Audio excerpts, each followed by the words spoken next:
My wife asked at couples therapy, "If I told you I cheated, would you forgive me?" I replied, "Is this hypothetical?"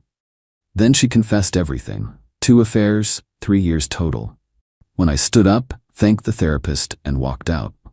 When she chased me to the parking lot and my attorney was already there, I, 37 male, should probably start by saying my wife and I had been doing the couples therapy thing for about a month when this all went down. She'd been pushing for it hard, saying we needed to work on our connection and rebuild our intimacy. Looking back, I'm pretty sure she just wanted a controlled environment to drop the bomb, soften the blow, get professional guidance on how I should react. Too bad for her, I already knew. Not everything, but enough. See, about 2 months before she suggested therapy, I'd gotten weird vibes. Her phone was suddenly password protected. She'd shower immediately after going to the gym, started dressing nicer for work meetings. Classic stuff that you tell yourself you're being paranoid about until you're not. I hired a PI. His name was Dennis, retired cop, came recommended by a buddy going through his own divorce. Dennis was thorough as hell. 6 weeks of surveillance got me photos of my wife meeting the same guy for lunch. Multiple times. Coffee dates that lasted hours. And yeah, one hotel check-in that made my stomach drop when Dennis texted me the photo. But Dennis also found something else. Evidence of a second guy.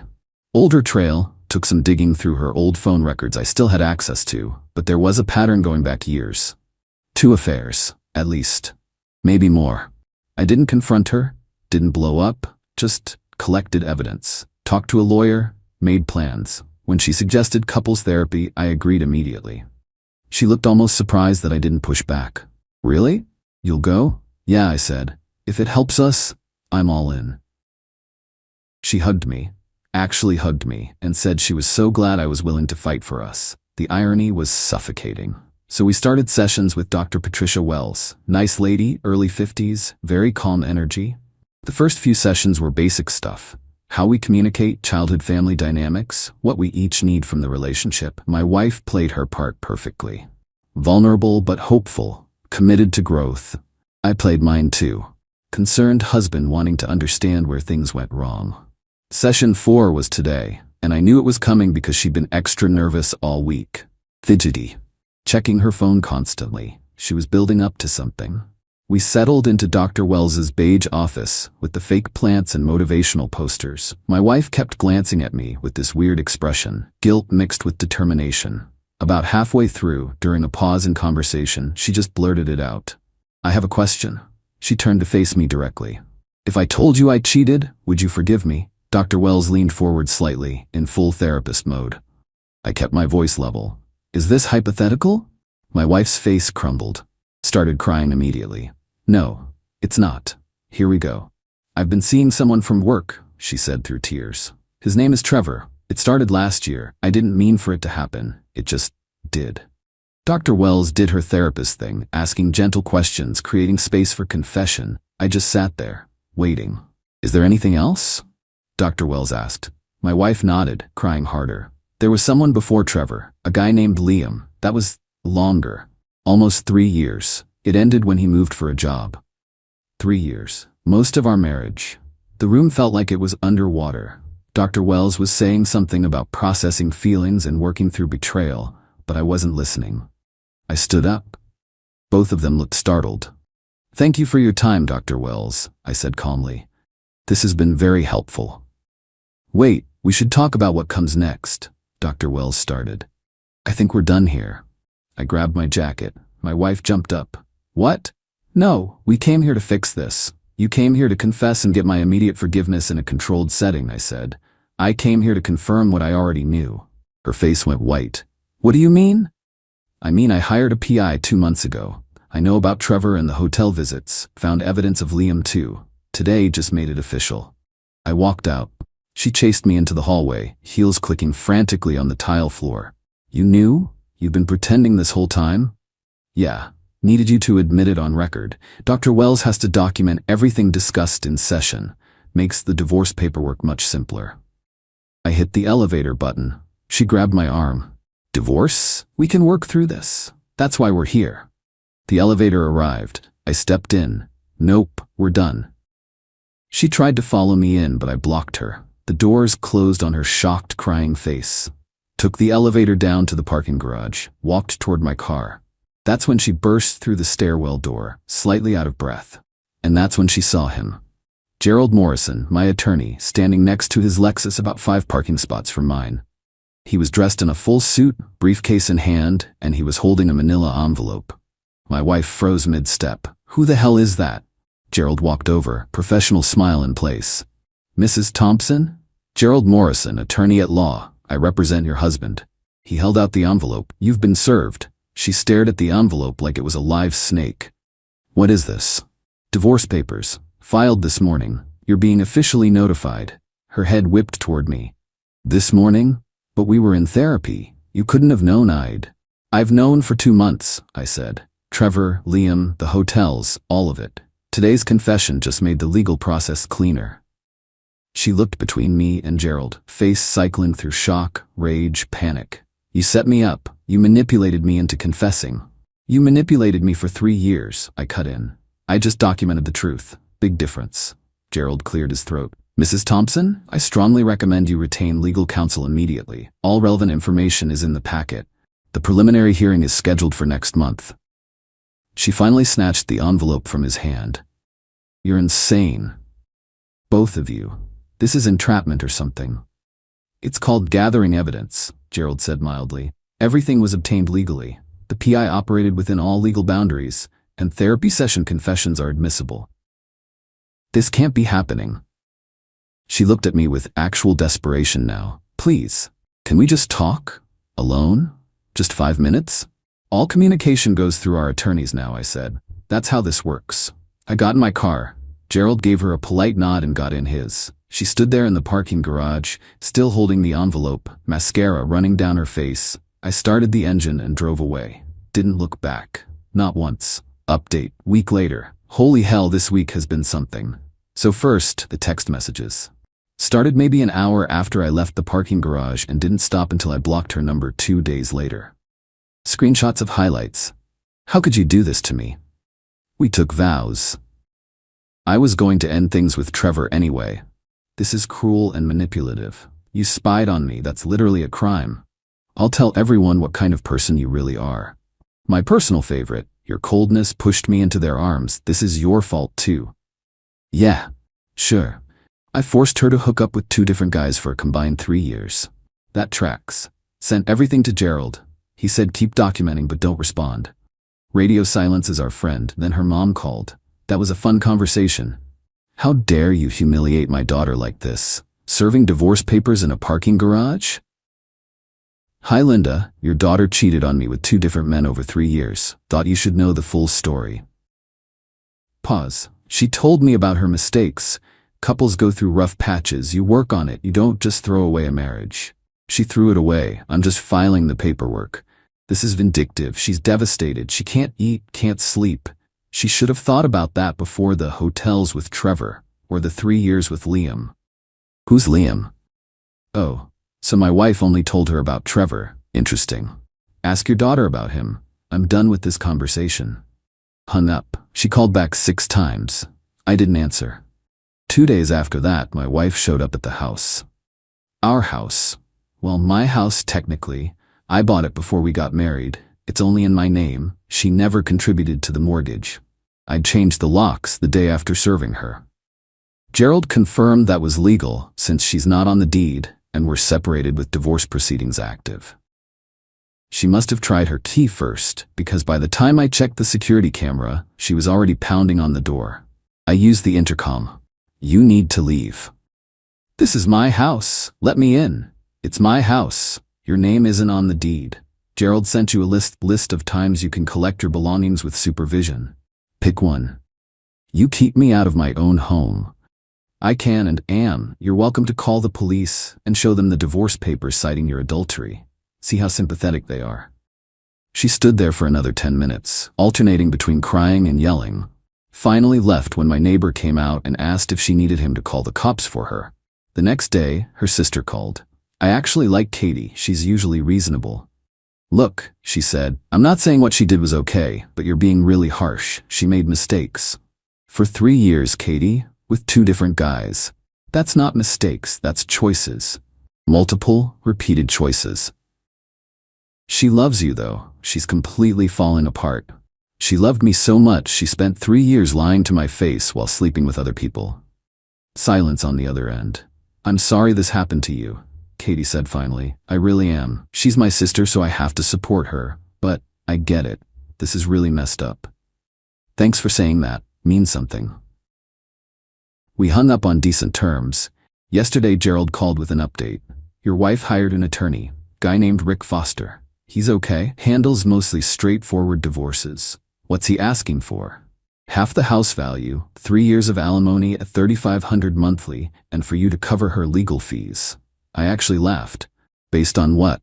Her contributions to the household and the lifestyle she became accustomed to during the marriage. The house I owned before we married, that she contributed exactly $0 toward in 7 years? That's what I told Foster. He's gonna push anyway, and she's claiming the adultery shouldn't factor in because you emotionally neglected her. I emotionally neglected her? I worked my tail off while she did part-time yoga instruction and apparently had plenty of energy for 2 separate affairs. I know. We'll need documentation of everything. Mortgage payments, utility bills, any attempts you made to work on the relationship. The therapy sessions actually help us there. Because I tried to fix things while she was confessing to 3 years of cheating? Exactly. Listen, she's gonna fight this instead of taking a reasonable settlement. Foster probably told her she has a case. She doesn't, but he'll try. How long will this take? Couple months probably. She'll realize she has no leverage eventually. So that's where I am. Wife wants half my house, 3 years of my money, and thinks I should pay her lawyer to help her get it. While she cheated on me, for 3 years, with 2 guys, the entitlement is honestly impressive. Update 2, month later. This has gotten absolutely insane. So the preliminary hearing happened last week. My wife showed up dressed like she was going to church, conservative dress, hair pulled back, minimal makeup, playing the wholesome wife role hard. Her lawyer Foster kept referring to her as Mrs. Thompson in this sympathetic voice like she was the victim. Gerald laid out our position. Clean split, she gets her personal stuff in her car. I keep the house, which I owned before marriage. No alimony, given the 3 years of documented adultery. Everyone pays their own legal fees. Foster's counteroffer was wild. House sold and proceeds split equally. 3 years of alimony at $3,500 monthly. I cover all her legal costs, plus she wants half the furniture. Judge was a woman named Helen Sutherland, probably late 40s, no-nonsense energy. She read through everything, the therapy notes, the PI reports, bank statements showing I'd paid every single house expense for 7 years. Mr. Foster, Judge Sutherland said, your client admitted to serial adultery spanning 3 years with 2 different partners. She's claiming entitlement to property she never financially contributed to. What's the legal basis? Foster launched into this whole speech about modern marriage partnerships and non-financial contributions and emotional labor. Judge Sutherland cut him off. Did your client pay rent? Well, no, but the marriage itself. Did she contribute to the mortgage, property taxes, or home insurance? The marriage was a partnership of. That's a no. Did she financially contribute to the property in any documented way? Foster shuffled his papers. No, Your Honor, but. Then she has no claim to it. Judge Sutherland turned to the alimony request. Your client wants $3,500 monthly. What's her current income? She works part-time as a yoga instructor. How much does that generate monthly? Approximately $1,200 to $1,400 depending on class attendance. And she was earning that same amount during the marriage? Yes, Your Honor. So she maintained her income while living rent-free and having an affair. Or 2 affairs, for 3 years. Judge Sutherland looked directly at my wife. Why exactly do you believe you're entitled to alimony? My wife had been crying quietly but spoke up. I've become accustomed to a certain lifestyle. A lifestyle funded entirely by the husband you were cheating on. I contributed in other ways. I managed the household. Did you cook? My wife hesitated. Sometimes. How often? A few times a week. Judge Sutherland looked at me. Mr. Thompson, did you also cook? Most nights, Your Honor. I work from home, so I usually handled dinner. Cleaning? We had a housekeeping service that I paid for, came twice a month. The judge turned back to my wife. So you worked part-time, didn't cook most meals, and had professional housekeeping. What exactly were these other contributions? My wife just cried harder. Foster jumped in. Your Honor, my client felt emotionally abandoned in the marriage, which led to. Then she should have filed for divorce instead of conducting multiple affairs while living off her husband's income. Judge Sutherland was clearly done. Here's my ruling. The house remains Mr. Thompson's sole property. It was purchased before marriage with no financial contribution from Mrs. Thompson. She gets her personal belongings and her vehicle. No alimony. The extended adultery negates any claim. Each party covers their own legal fees. Final hearing in 6 weeks to make it official. Foster tried to object. Judge Sutherland shut him down hard. Mr. Foster, your client can accept these terms, or we proceed to full trial, where I'll subpoena both Trevor and Liam to provide testimony about the affairs. Your call. My wife looked like she'd been slapped. Foster looked like he wanted to argue, but clearly knew better. We left the courtroom. My wife tried to corner me in the hallway, Foster trailing behind, looking uncomfortable. This isn't fair. Her voice was shaking. 7 years of marriage and I get nothing. You got 7 years of free housing, plus whatever Trevor and Liam bought you. Those relationships are over. Trevor dumped me the day you served the papers, said he didn't sign up for drama. Shocking. Guy who sleeps with married women turns out to be unreliable. You're enjoying this. You like watching me suffer. I'm not enjoying anything. I'm ending a marriage you destroyed. That's when her mom appeared, face red with anger. This judge is biased. We're going to appeal. Gerald appeared next to me. Appeal what exactly? Your daughter admitted to multiple affairs. Judge followed the law. No grounds for appeal. Linda jabbed a finger at him. You poisoned that judge against her. Lawyers like you are what's wrong with. The judge asked direct questions. Your daughter answered them. Nobody poisoned anything. Katie showed up then, trying to pull Linda away. Mom, come on, let's just go. But Linda wasn't done. She got right in my face. You're destroying her life over mistakes. She gave you the best years of her life. She gave Liam almost 3 of those years. Trevor got 8 months. Pretty sure I got the leftovers. Gerald actually had to turn away to hide his reaction. We walked off while Linda continued yelling. Building security eventually escorted them out. In the parking garage, Gerald said, well, that went better than expected. She's not taking the settlement. Probably not, but in 6 weeks she'll get the exact same result, just with higher legal bills. Why drag it out? Pride, anger, legitimate belief she deserves more. Or she thinks you'll cave to make it stop. Not happening. Good. Also expect more contact attempts. She's losing and she knows it. Boy, was he right about that. 2 days after the hearing, my wife started showing up places. My gym, the coffee shop I go to in the mornings. Even tried to get into my office building, but security stopped her. Each time she'd try to talk to me. Apologize? Beg for another chance? Explain that she'd changed and realized her mistakes. I ignored her every time, just walked away or told her to contact Gerald. Then it got weirder. She started posting on social media, long, emotional posts about toxic relationships and narcissistic partners and surviving emotional abuse. Never named me but tagged mutual friends and talked about 7 years wasted on someone who couldn't forgive. My phone started blowing up. Old friends asking what happened. Some people I barely knew sending messages about seeing her posts and wanting to hear both sides. I didn't engage. Gerald said not to respond publicly, so I didn't. But then my brother called. Dude, your wife is at mom and dad's house. What? Yeah. Showed up crying, asking mom to talk to you, saying you won't listen to her and she just needs someone to make you understand. What did mom say?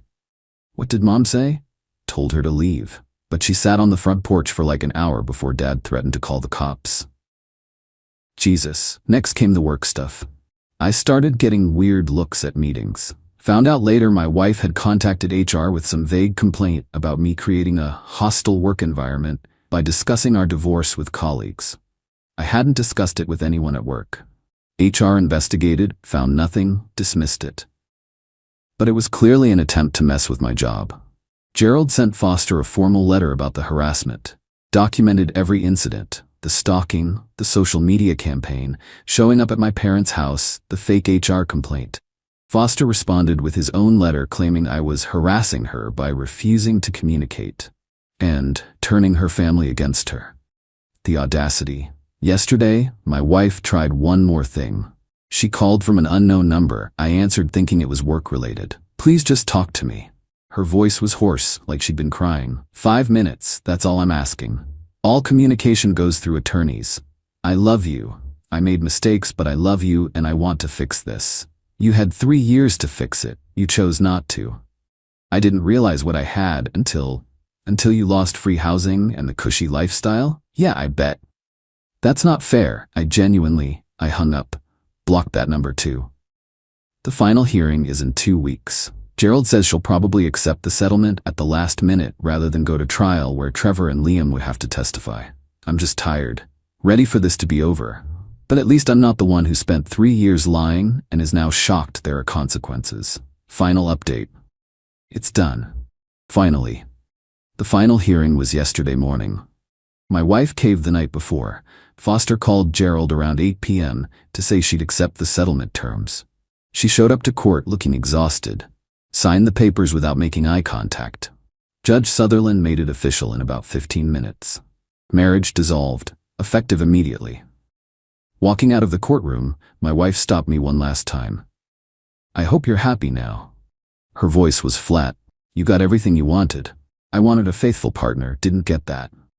I made mistakes. You made choices for 3 years, multiple partners. That's not mistakes. That's who you are." She flinched like I'd hit her. Trevor meant nothing. Liam meant nothing. It was all just, I don't know. Escape? Attention? But you're who I actually loved. Funny way of showing it. Her eyes filled with tears. "I know I destroyed everything. I know that. But you didn't have to destroy me too. I protected myself. There's a difference. You humiliated me, made sure everyone knew, made sure I lost everything. I documented the truth. You humiliated yourself." Katie appeared then, gently touching my wife's arm. "Come on, let's go." My wife shrugged her off. "You used to be kind. What happened to you? You lied to me for 3 years while sleeping with other men. That happened to me." She opened her mouth, closed it, nothing left to say. They left. Linda gave me one last glare but didn't say anything. At least she'd finally run out of steam. Gerald and I grabbed lunch after. He ordered whiskey even though it was barely noon. "How do you feel?" he asked. "Empty." "That's normal. Even when you win, divorce takes something from you." She's telling people I destroyed her life. People who matter know the truth. The rest don't matter. Think she'll ever take responsibility? Gerald shrugged. "Some people can't. It's easier to blame you than admit she chose this." We finished lunch, shook hands. He said to call if I needed anything, but hopefully this was the last of it.